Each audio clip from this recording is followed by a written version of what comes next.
Hi, I'm Rob Hardnett. On the Art of the Possible podcast, we aim to inspire, entertain, and educate you in all areas of leadership and leading a life full of possibility. We speak with people who inspire by their actions and their attitudes and cover a wide range of personal and business topics that are relevant for today. The Art of the Possible podcast is brought to you by our sponsors, the John Maxwell team, Extended Disc Behavioural Assessments, and Selling Strategies International. You can find out about all these brands and more at robhardnett.com. And now, let's get on with the episode. Well, ladies and gentlemen, I have a very special guest today on the Art of the Possible podcast, all the way from San Diego, USA. One of the gurus, one of the mentors, one of the great CEOs, Mr. Sam Reese. Welcome, Sam. Thanks, Rob. Great to see you again, my friend. And great to have you on. It's been a while. Hey, Sam, you're a CEO. You've been a CEO for a while. But when you were growing up, who were your mentors and leaders when you started sort of growing up and looking at your business career? 59 years old. It seems like that was a long time ago. And I think when I look back, mine were mostly like athletes at the time. There was the U.S. champ in the marathon was a guy named Frank Shorter, 1972 gold medalist. He was one I looked at. Pistol Pete Maravich was another one I looked at. And then I think the first real mentor that sort of bridged athletics and business was a track coach I had in high school by the name of Bob Brown. Just an unbelievable influence on my life. That's incredible. And so, because you were an athlete, you were actually really, and you were sponsored. You were one of Nike's first sponsored athletes. Am I right about that?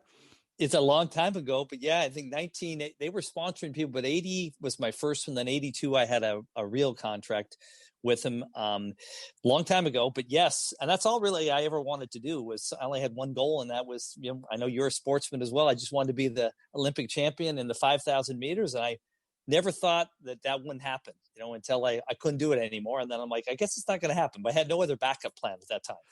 No plan B, no plan C. No plan B. I think it helped me for a while, candidly. But then once I realized about 22 is when I had, I was pretty much done with my knees. I said, I better start thinking about something else because this isn't going to happen.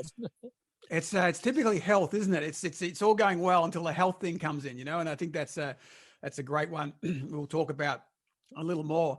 So now you have always been, since I've known you, one of the great observers of what's going on in the world. You're always tuned in. You're a great listener about what's going in. We're coming. Some people are coming through the pandemic. Some are in the pandemic. Some have got a little more light at the end of the tunnel. What's been your observation of global trends? What are the best CEOs you've found? What are they doing during this crisis? I talked to a lot of them, and I'm really trying to get even better and better at this.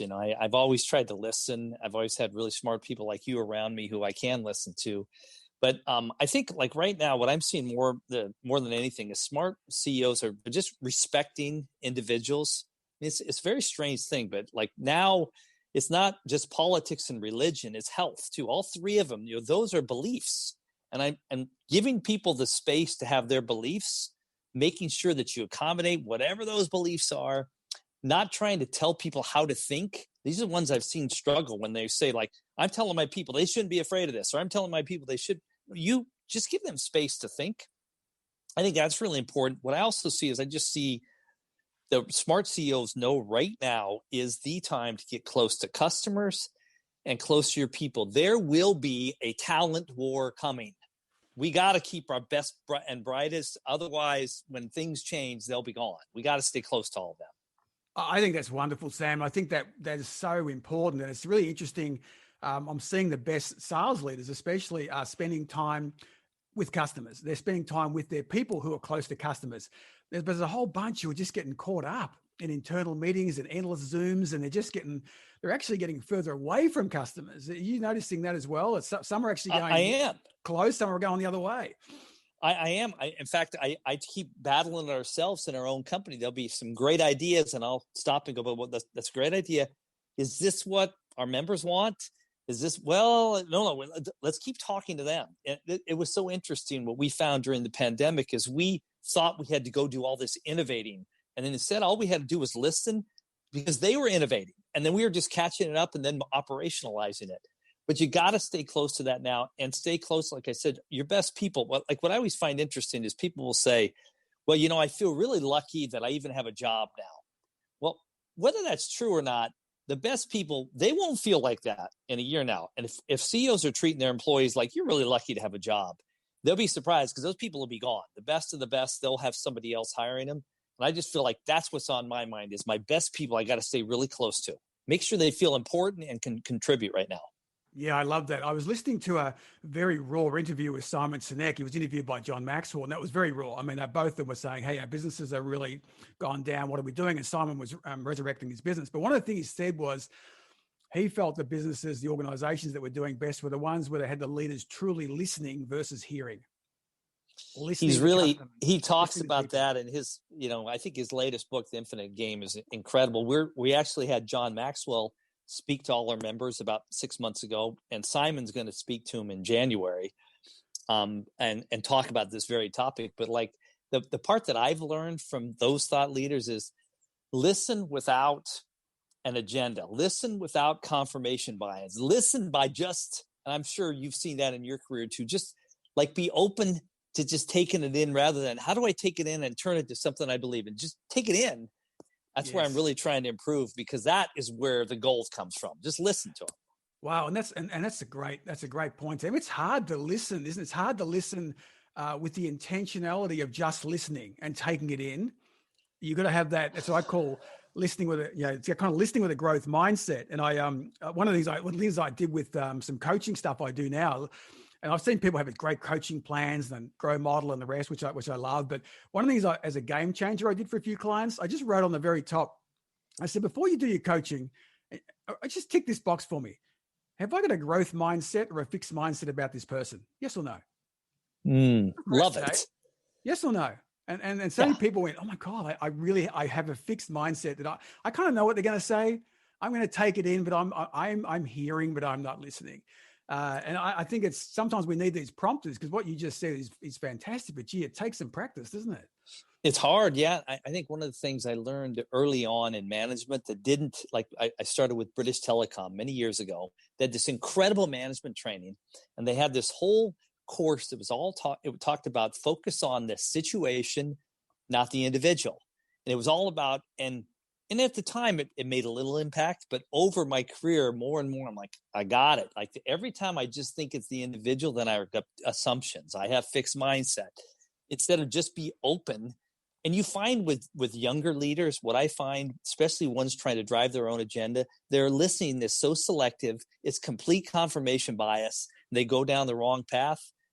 I'm trying over the years to just get better. And then if the listening may be hard, I might have to take something in that is something I hadn't planned on. The other thing is I have to listen without thinking about executing. Because if you think about executing, you're like, but we can't do that, Rob. Instead, tell me more. Then I'll go figure it out. Yeah. Very, very hard, but fun.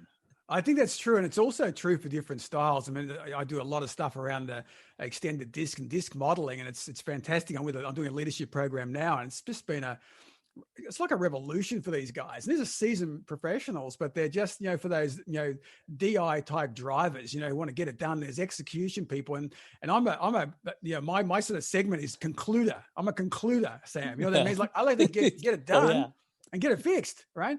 And I'm, whatever your greatest strength is also your greatest weakness.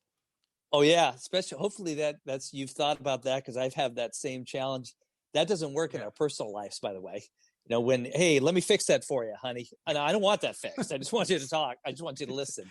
I've had to learn that. When I left, I was CEO for Miller Heiman for 15 years, as you know. And when I left, I took out my profile that they had done for me. Right. And it had some disc elements in it. Yeah. 15 years later, and I read through and I went, I hadn't looked at it in 15 years. I went, I cannot believe how spot on it was. It was perfect. I'm that predictable. Well, it's interesting with mine. I've been doing, I like to put myself out there whenever I'm showing anything or teaching anyone anything, because I'd like to say I've done it. So I've actually got my disc profile over, it's over 10 years. And so I've done 3 over that period, but it's actually my natural style has shifted. And it's shifted as I've over those periods of time, just as I've matured or doing different things. And one of the parts of me I used to have not a lot, but I had a little bit of what we call S, that kind of stable, secure, thinking things through, more detail. I don't have any. Right, it's gone. But Lisa, my wife, who she's like 65% S. So I've just outsourced it to her. Oh, it's better. Yeah. And she's better at it than you were anyway. She's way Yeah. better. Right. Way Yeah. better. And I think that's what the great thing. leaders do, though. What you just did, I really believe that's what great leaders do is they figure out all their resources. What they find is they find like what is great in all their people. What's like that one big skill of the people they work with. And then that really does raise the whole team. That's a skill to figure that out. Yeah, it's self-awareness first, isn't it? I really like that self-awareness part and and then to go, look, I've got some great people. You know, I'm not hiring like me. I find too many leaders hire like themselves. And all of a sudden there's this cluster of all, and they're all, and that cluster group just goes around going, geez, everyone else are idiots. We're really good. We're really smart. Are you smart? I'm smart. I get it. You get it. God. I got a 60-page PowerPoint deck. I think it's fantastic. I would go to 65. Those other people. Let me run it by you. Run it by your team. They all go, it's fantastic. That's then it. You take it to a customer. They go, we don't like it. We don't like it. We don't get it. I like this point about you keeping close to customers. I think that's wonderful. I never forget, Sam, being in a session in Australia. You came out here. You were fantastic with your travel, and you came out. I remember sitting there with a leader, and you said to the leader, "What are your customers saying?" And I never recall this. And the leader said, "Well, I don't know. Our voice of the customer research is being conducted later in the year, and it's going to come back, and then we'll spend 3 months going through the analytics, and I should have it in about 12 months' time." And the look on your face, I don't forget it. And you were like, "No, what are your customers saying now?" Now, well, the voice of the customer is coming out, and you go, "No, you go down and you talk to them." And it was, and he looked at you today, like now. It's funny because I find some CEOs feel like that's dirty work. It's the work. It's not, and that was one of the things when this pandemic first hit. I made a commitment that I would answer every single customer email that came to me directly. Yeah. And the first week, I thought, "What am I doing?" Because I was getting 100 plus a day. But what happens, as you know, is then pretty soon I have a lot of knowledge about the front lines. I'm talking to hundreds of customers. And that detail, man, I would tell you that was my security blanket helping us get through this thing by having all that detail customer by customer across the globe. It's an incredible thing. I remember when I was in a startup and with our good colleague, Bill Lang. You remember Bill Lang? And I was in a startup with Bill, and every customer email came into everybody. So we're a small team as a startup, but maybe there was 25 of us, I think, but every customer email came to the 25 people, every one of us. Everybody could see it. I love that idea. Total transparency. But let me tell you what the big thing was. When we had meetings to sort out what our priority was, it was easy. Everyone knew. Easy. Everyone knew. Everyone said, we're getting beaten up on the e-commerce part, or we're getting beaten up on the sign-up page, right? You didn't have to argue about that. No one had to say, well, how many people? Well, we're getting all the emails, right? Now, I must say, Bill, in a great stroke of wisdom, decided that he made everybody a vice president in the organization. So that was pretty easy. What a great idea. So it felt like everybody. Even our EA was vice president of incoming, right? So everybody was getting to the top. Well, it was funny what I learned so much from all of this. I still do, but when it was first happening, and then I would ask questions back. So and my favorite ones to respond to is people would send a note and say, "I'm sure you're not really reading this, but if it gets to your assistant," and then I would respond and say, "I am reading it directly, and I have a question for you." And the feedback I got was incredible. The patience of our members, incredible. And just the creativity on, what it took to keep everybody satisfied, I think is really something you can only get if you're talking to customers every day. Yeah, I like that. One of my larger customers, Sam, who are in logistics, so they're absolutely flat out. You can imagine during this pandemic. But what they did, they got so busy, they actually got all their frontline leaders. And I'm talking, your level, were out delivering parcels for the last mile. I love it. On the weekends. And I spoke to the leader of the group who himself was out, and he said, "Let me tell you," he said, "there is nothing like learning the difficulties of last mile when you're delivering." And I'm literally, he's delivering parcels. He said one place they had this giant dog, and I just couldn't get past the dog. Yeah. It's a great story. And he told me this fantastic story, but he said, "Let me tell you, I came back, I had such an understanding." And it's your point as well. When you take those, you don't have to do them all year, but you took them at the start of it. He's gone out there on the weekends and literally delivered parcels, saw what the challenge was, saw how they could improve it. And it just gets you so much closer, doesn't it? I think that's wonderful what you did. Just respect him so much. One of the things that has been so clear for us as we've gone through this is it's just a really simple framework, with just a story framework, as we said, hey, let's make sure that the member, that's how, and for us, that's the hero of our story, not us. We're just, all we are is we're guides trying to help. Yes.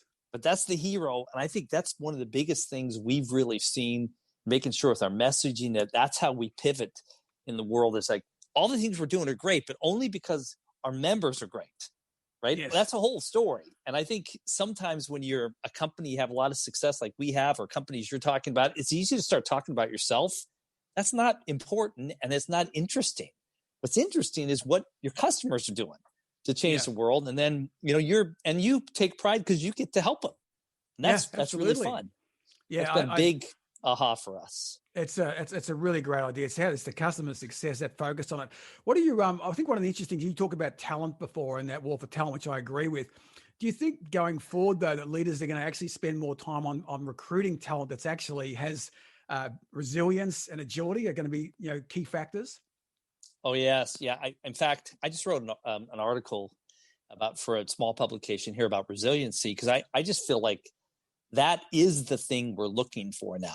I mean, think about what it means when you're hiring people with agility and resilience. You're asking people who maybe are going to solve problems that we can't even define right now. There's a tremendous book called Range. I don't know if you ever read it, but Range is all about how generalists are the best at solving problems.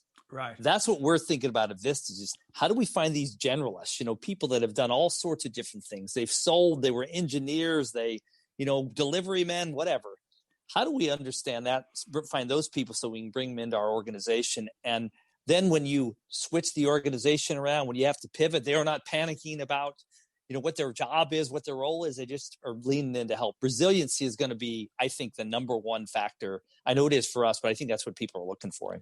Employees. And that's interesting because I think that generalist side, I think that, and I've seen some of my clients start to look at that, but I tell you what, I would suggest the bulk of recruitment is actually still very, very narrow. It's like really narrow, and it's getting narrow with even using tech, if they're using bots and things like this and automated interviews based on keyword search. And you're just going to recruit these really narrow channels of people who literally are like deer in the headlights, through COVID.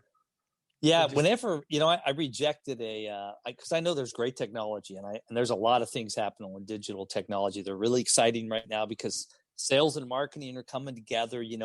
If you're a salesperson, you've got to be able to go one to many. But I reject the ideas when people come to me, some well-known companies saying, we have AI that can do all of the prospecting for you. And I just reject it. Like, people don't really, they might respond on the front end. They still need to learn about who you are, what your business is, and have a tailored discussion. And that requires that they talk to real people.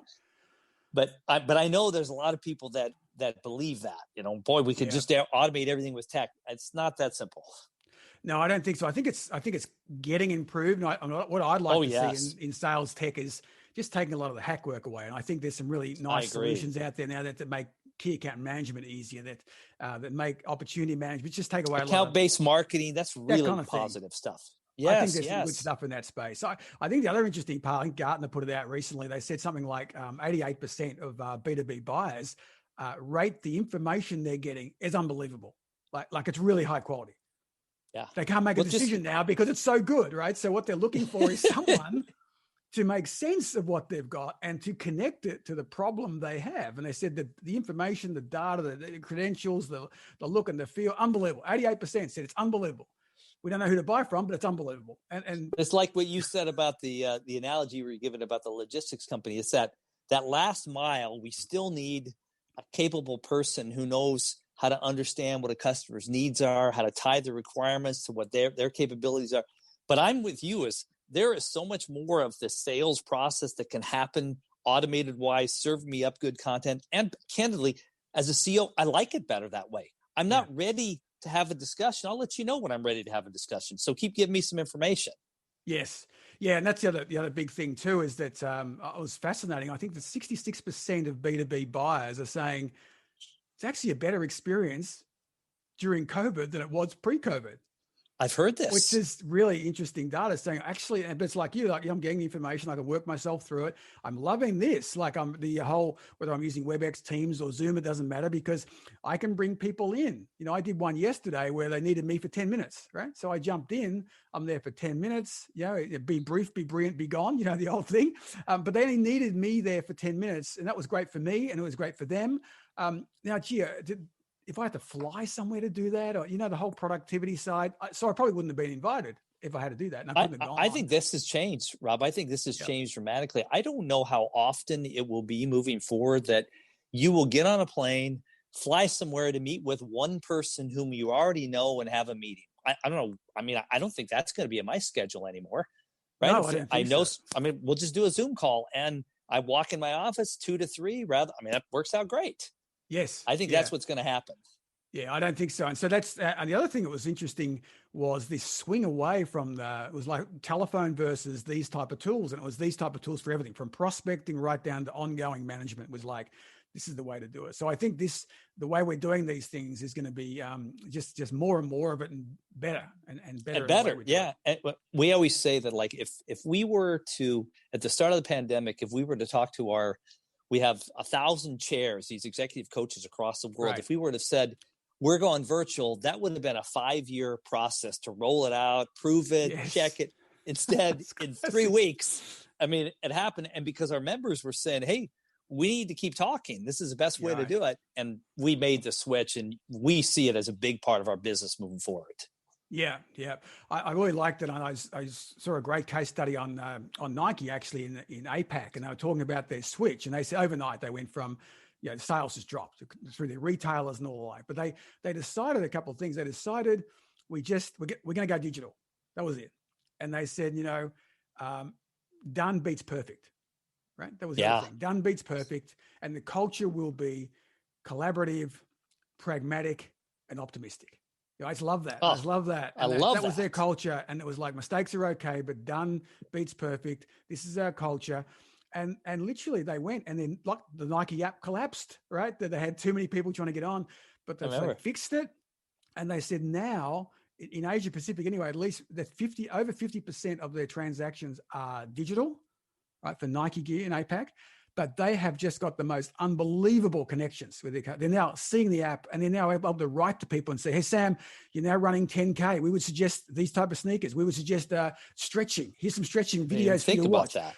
They've just got this whole thing because they're watching the app, and people are getting back and going, I'm now doing that. What should I do? And there's forums opening up. And they said, our digital, it's changed completely in 4 months. That would have taken us, to your point, probably 5 years of envisioning what it would look like. And we'll test this out. We'll see how it goes in this country first. They just said, we went APAC, boom. Well, what happened in our business that you'll get a kick out of is we have all of these networks. So these online networks that allow people with similar interests, let's say a manufacturing network or a family business network. And we've always had good traffic, but during COVID, it just spiked tenfold. And what was happening, it was really incredible to watch. Like I said, instead of us thinking we had to innovate, we just had to watch and sort of operationalize. But people were actually sharing manufacturing. Somebody'd say, hey, listen, I've got an order for face masks here in New York. Can somebody else help me fill it? Because I can only do 500,000 of them. Somebody would say, I can help you in Germany. Somebody would say, I can help you in Australia. It was incredible. But the traffic what happened is it stayed heavy now. It didn't go down. Really? They're talking every day now. You're not going back. That's collaboration, isn't it? That's collaboration. Yeah, you want to talk to people around the globe. If you're a CEO, our business was so much as just around the 15 people in your group. That's changed now. It's like the 15 people I know the best, but I want to talk to the whole Vistage network now. Yeah. You can just imagine where that's going from a succession, from an acquisitions point of view, from global alliances and partnerships. I mean, Sam, your head must be just going nuts, just thinking again, you're going to have to just sit back and listen because it's going to happen because these people are all intelligent people. What are some metrics you're seeing that the CEOs, good CEOs are looking for or maybe changed up during this period? Oh, I think like the top ones on people's minds that I'm seeing really consistent is, and it goes back to this quality, this flight to quality, is it's really things related to retention, whether that is talking about customer retention, employee retention, talking about net promoter score, but really trying to understand quality. That's big. What's happened in the mid-sized businesses too is really trying to understand key metrics like revenue per employee, profit per employee. Because what I think a lot of them found is when things went crazy here, they had to trim a little bit. And in many cases, they found, I'm talking mid-sized companies, some fat in the organization that didn't need to be there.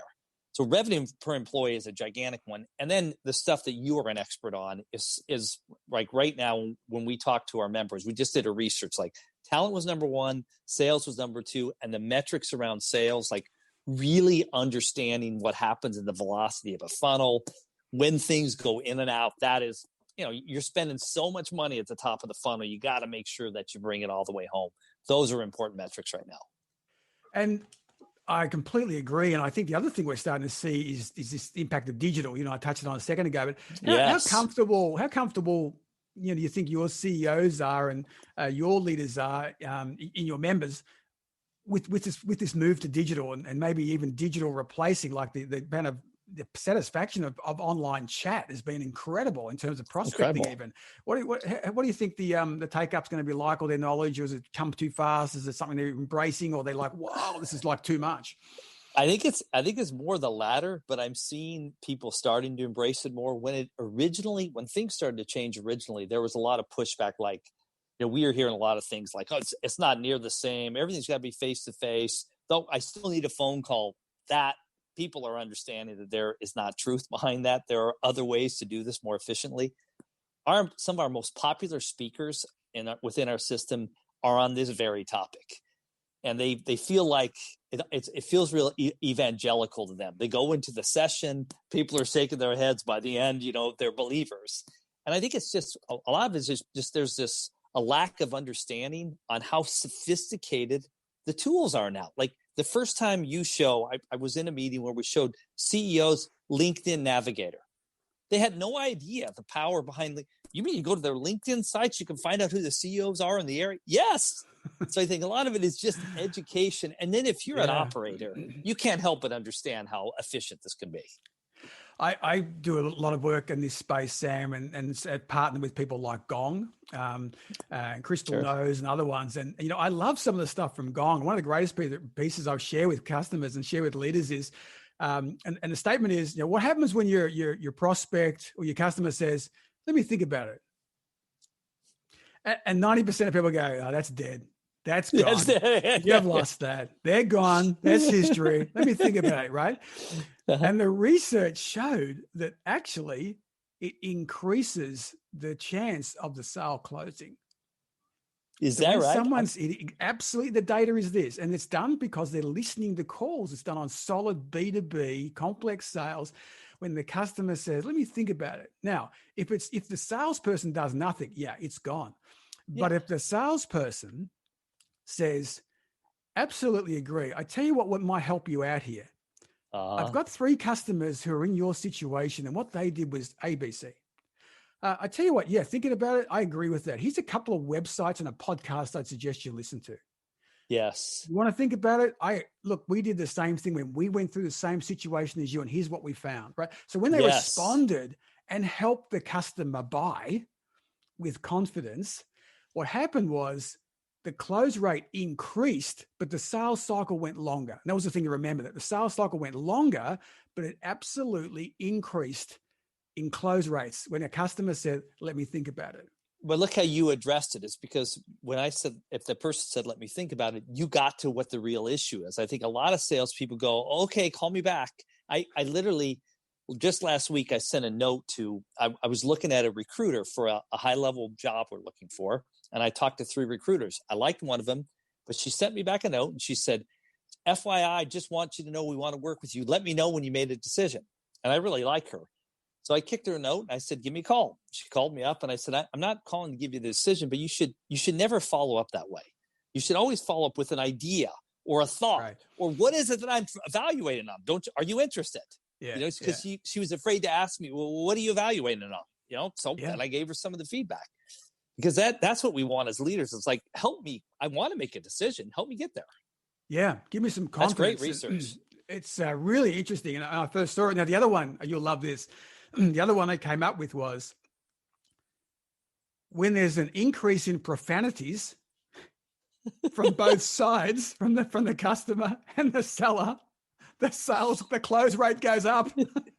Now, they said the key point here is that you swear with the customer, not at them. They said, well, I'm afraid to try down. that. I'm afraid to try that. I'm not going to do that. But again, it's off the data, and the data was when the customer starts using profanities. What they found was it meant the customer was in an agitated, like they needed to solve the problem. They'd gone from I'm like interested to I need to solve this. Yeah, it was a needed thing. So again, it was that. How do you take that? And it was just fascinating. I'm just fascinated with the data. I mean, more than that. I mean, there's some funny stuff there. It gets attention. It's kind of entertaining, but it was interesting on the data that they said, you don't have to do profanities, but you should match the level. If someone's getting excited, you should be excited for them. You should be passionate about this, and and be in the same ring as your customer. You're going to help them buy. Help them. Yeah, I love that research. I feel like that research validates the great salespeople I know out there. Those are the ways they think. When someone says, "Hey, let me think about it," they hear it as, "Oh, I still have work to be done." When I say, "Let me think," that means you're not convinced. Let me give you another idea. Something you should consider. Whereas, as you know, unfortunately, the majority of salespeople that call on me, if I say that, they'll go away and then send me an email in a week to go, "Have you made a decision?" Right. If I made a decision, I would have called you. So I delete it. And so I think that's where the digital tools, though, Sam, are becoming very useful because they listen, but they also watch. And so, if you or I start downloading a white paper or having a look at a podcast, and I was just looking at a new banking app that's in Australia at the moment, and it's just using such intelligent AI, and what it's looking for is whether people are really interested in a loan. Right now, it's weird because the startup I talked about earlier with Bill Lang, we were doing that back in 2000. Right, we were using that intelligence to see where people were shopping and going, and we actually delivered to major banks. One who you know quite well, and said, this is, we think these people are up for it. And these people were totally opt-in. It was 100% opt-in. And they were really we were getting them right down the funnel. But it's interesting. I think that some of those digital tools do that, at least that first part of the prospecting, to get it qualified. They call it doing a lot of hack work around qualification. I think they're ready for it. So it's what I call a sales ready lead or a marketing ready lead. It's ready, not sort of out in the universe, and it's kind of interesting. I think you're right.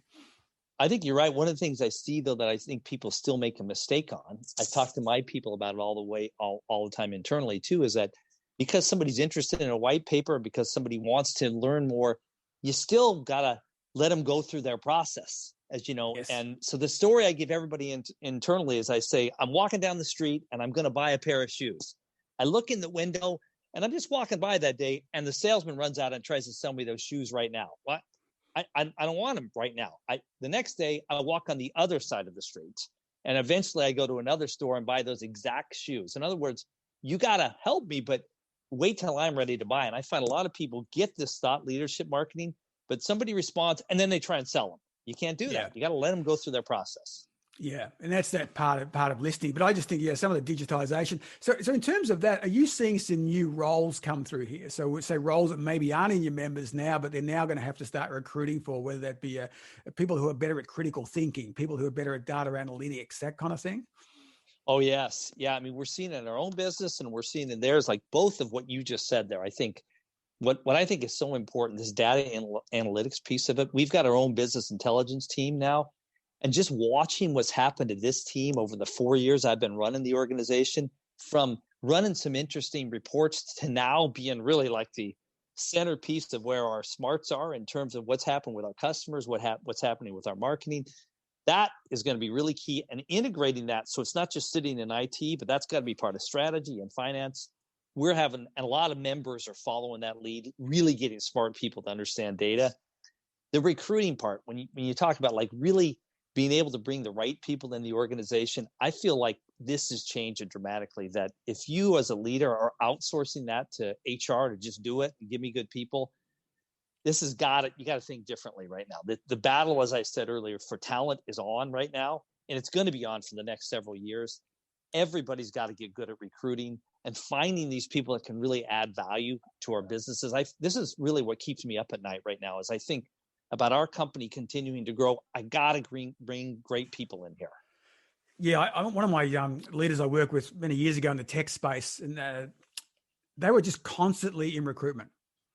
Yeah, the managing director and his CEO, they're a great team.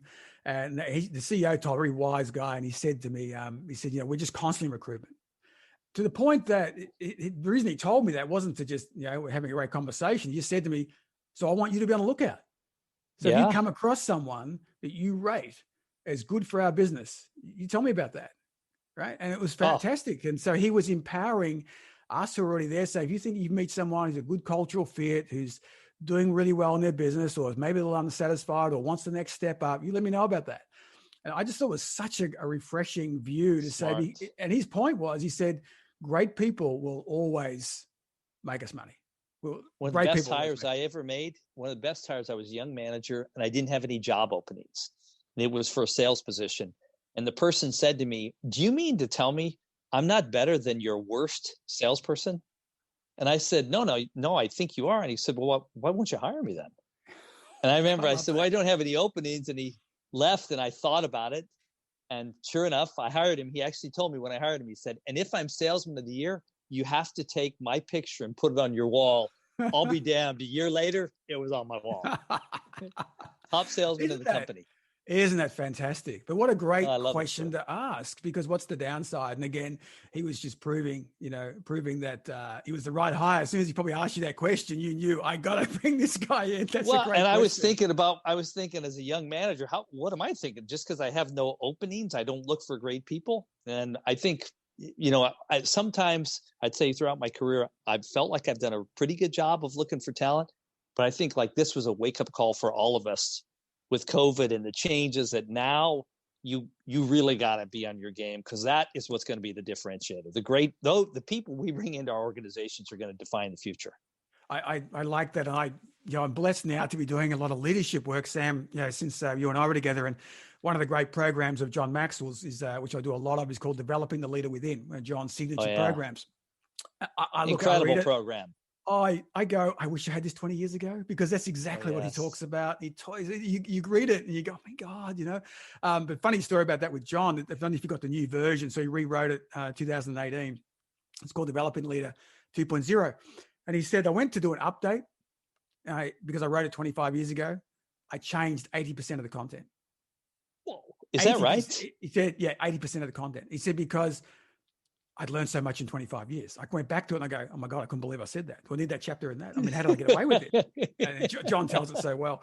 But he said there was also some parts he had put into other books and gone deeper on. So he took some chapters out and he expanded on more, but it's an 80% rewrite. And it's fantastic. And I love that program, because it's just it's so fundamental to where you're spending your time, to think about strategy time, to, hiring people, constantly hiring people and trying not to do everything yourself and trying to cover things off. And our members love John Maxwell. I told you he spoke to us about 6 months ago. We did a webinar. Our members love him. And I think the thing that he just gets you to do is to, you use some of those things right there. It's like, step back and find some time to think, find some space to think. And, if you don't do that, if you're just going the whole time, you'll never get ahead here. You got to find that space.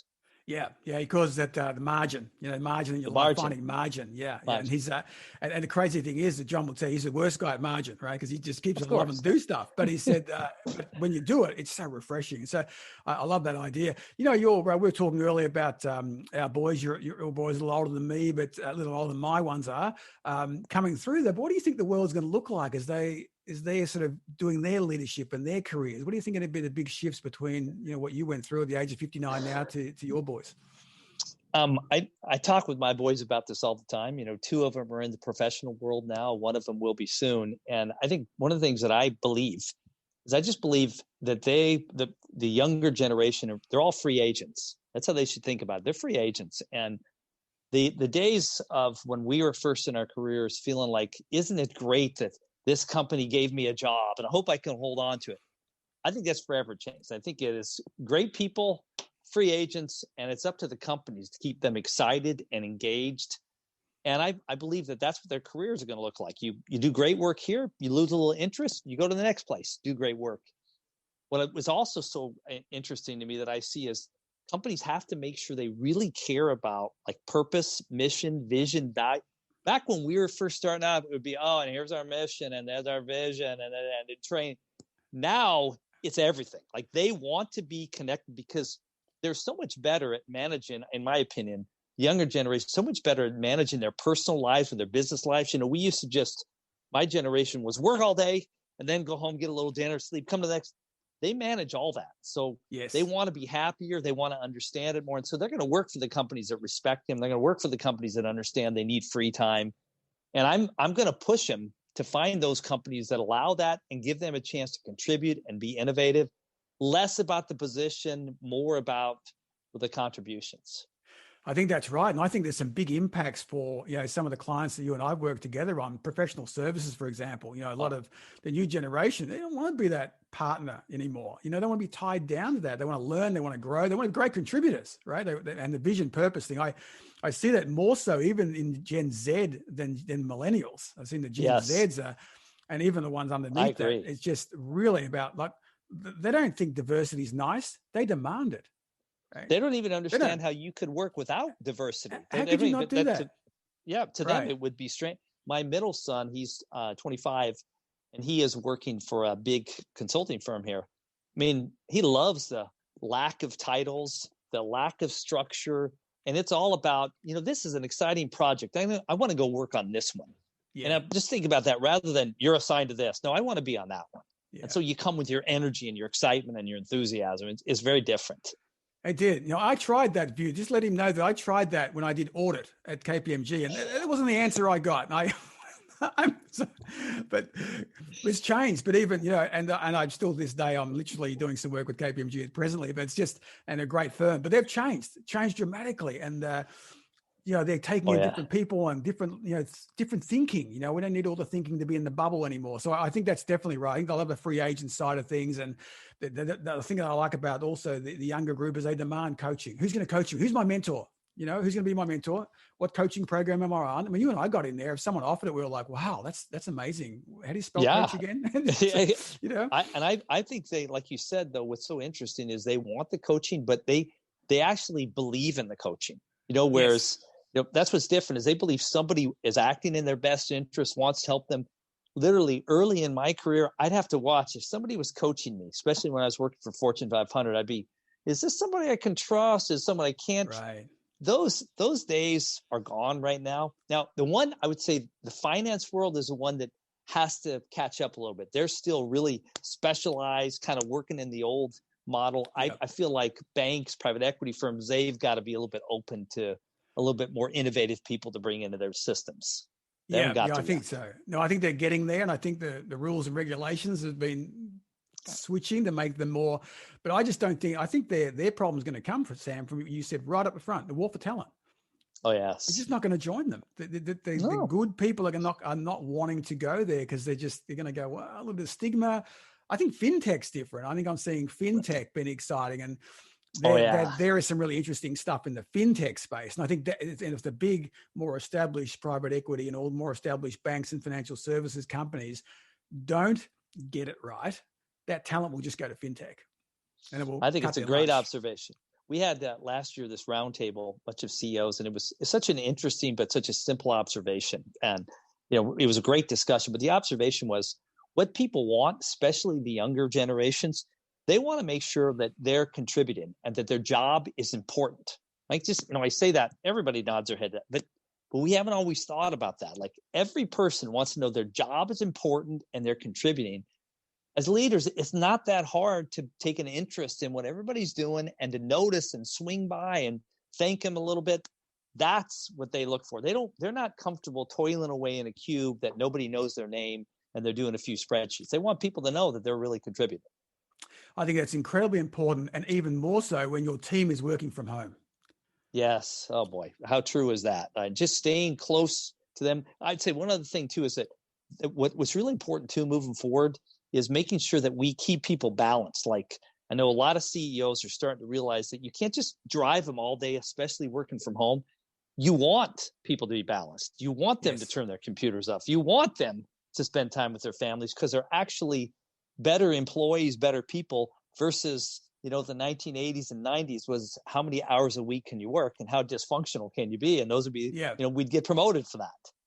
Yeah, I love it. And I think I don't know if you've seen it, but some great research by Microsoft who followed their work from home cohort. And one of the first things they saw in the first month of working from home was this spike in instant messenger between 6 p.m. and 11 p.m.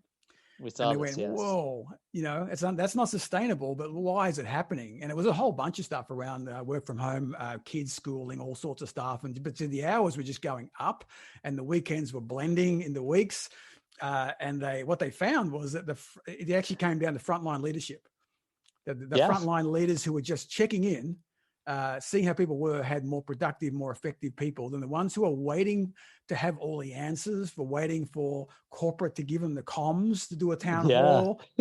Their teams were like, what the? And there was no visibility, but it was just a really simple, you said it's not hard, is it? It's these simple little things to check in with authenticity, say, hey, I'm going through a tough time too, but this is what we're going to do. I borrow it from John Maxwell's a great line. He said, it's that, learn, listen, lead, repeat. Yes. Learn, listen, lead, repeat. Listen, lead. Yep. It's not hard. It's not hard.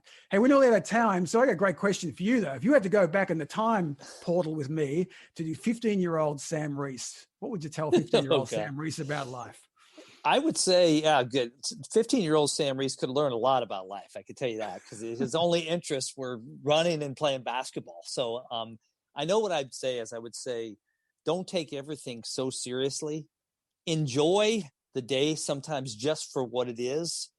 And don't always believe that there has to be another mountain to climb. Not always. Like sometimes it's just the climb itself is enough excitement and, exhilarating enough. So, and I over time, I've had to get better at that. It's like, and I'm sure you understand that as an executive, it's like sometimes you just got to be thankful and happy for what you have rather than always thinking there's something else.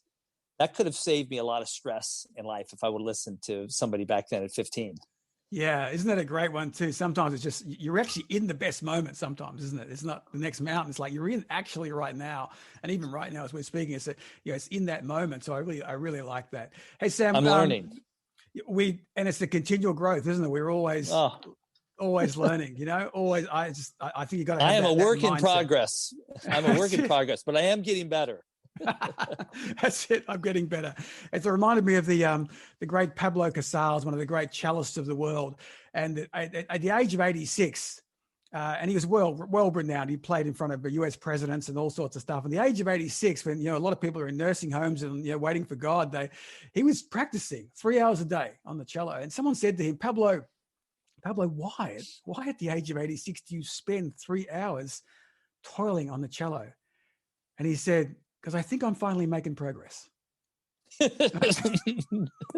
love it. We got to keep getting better. Yes. We got to keep getting better. I'm finally making progress. I reckon I really nailed this one. He's 86. By the time I'm 90, I reckon I'm going to have this second chord. I love that thinking. Hey, how can people find more out about Vistage? You bet. They go two places, www.vistage.com, or you can do our in Australia, or go under tech, the executive committee or the executive connection that goes by. And so under tech, you go www.tech.com.au and TEC. And you've got some fantastic research, and you've got great people who are in there as well. So, I recommend people, if you haven't heard of Vistage or tech, please jump on, see this great stuff they've got, and you'll get involved in these great communities. Sam, absolutely brilliant. Thanks. Great to connect with you again. So much fun having you on the show. Great to see you. So proud of your success, and so awesome to see you and your family again. I'm just really proud of everything you've done. Hey, thanks for listening, and we hope you enjoyed this episode. Please subscribe and rate the podcast you listen to so we can continue to serve and inspire others. Remember, connect to us on all the social media channels. The Art of the Possible podcast is hosted by me, Rob Hartnett, and produced by Finn Hartnett. Connect with us directly on LinkedIn, Rob-Hartnett, Hartnett, and Finn Hartnett.